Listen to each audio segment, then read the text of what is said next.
A bus trip is typically lengthy and uneventful. But imagine being seated beside an individual who is mentally unstable. Tim McLean experienced such a situation, which led to a horrific and violent outcome.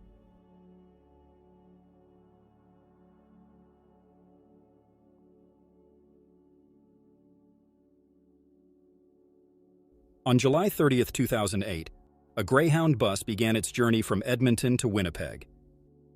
Among the passengers was Tim McLean, a carnival worker in his early 20s. He was exhausted from his work at an Alberta fair and made an effort to find sleep. Seated toward the back of the bus, Tim found himself away from most of the noise and activity of the other passengers. He wore headphones to drown out the sounds around him. Upon reaching Erickson, a new passenger boarded the bus and sat beside Tim.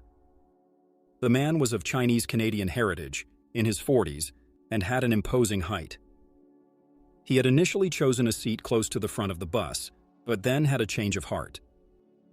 Tim glanced at the man briefly, adjusted his headphones, and leaned his head against the vibrating window. The motion of the bus cruising along the highway eventually lulled him into sleep.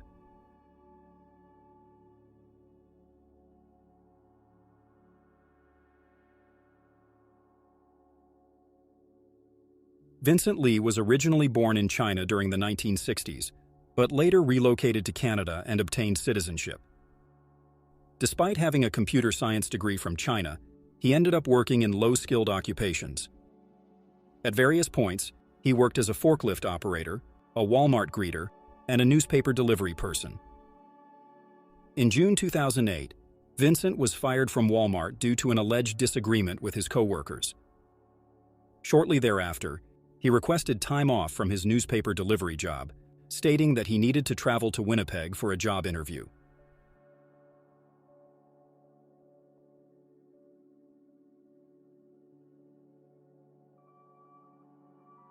Tim dozed off, his ears covered by headphones, while his head rested against the window.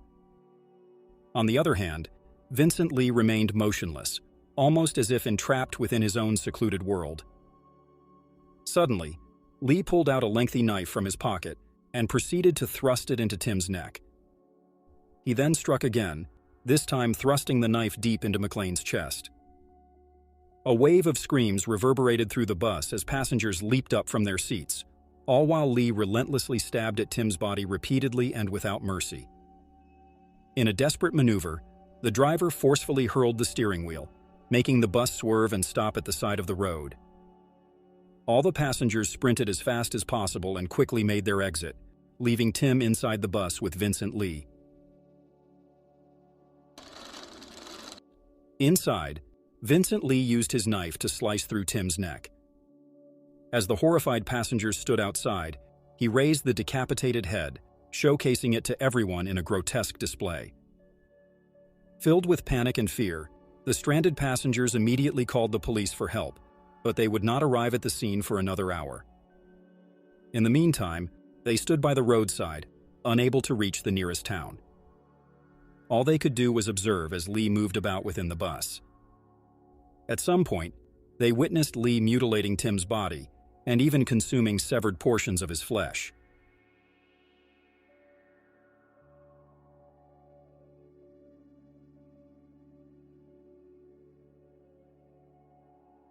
When the police arrived, they found a group of passengers desperately trying to hold Lee inside the bus.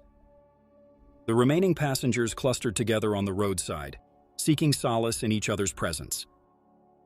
Emotions ran high, with some individuals overcome by tears and others experiencing bouts of vomiting. When Lee wasn't attempting to leave the bus, he moved around inside, repeatedly cutting pieces of flesh from Tim's body and eating them. He also carried the severed head and pressed it against the windows. Around midnight, Lee made a decisive move to end the standoff. He attempted to break a window, but the police swiftly entered through the door equipped with tasers. Just before Lee could shatter the glass, they aimed and delivered a powerful surge of thousands of volts through his body. Vincent Lee collapsed, and the officers quickly restrained him with handcuffs. During the search, The police discovered Tim's ears, nose, and tongue in the killer's pockets.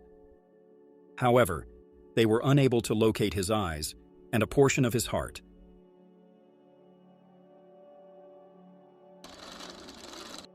During the trial, a psychiatrist testified that Lee had experienced a voice in his mind, purportedly identifying itself as God, instructing him to kill Tim McLean. In the final verdict, the court deemed Vincent Lee not criminally accountable. Following his legal proceedings, he was admitted to a mental health center, where he underwent treatment in an attempt to restore his sanity. In February 2017, Vincent Lee was granted an absolute discharge and is currently living as a free man.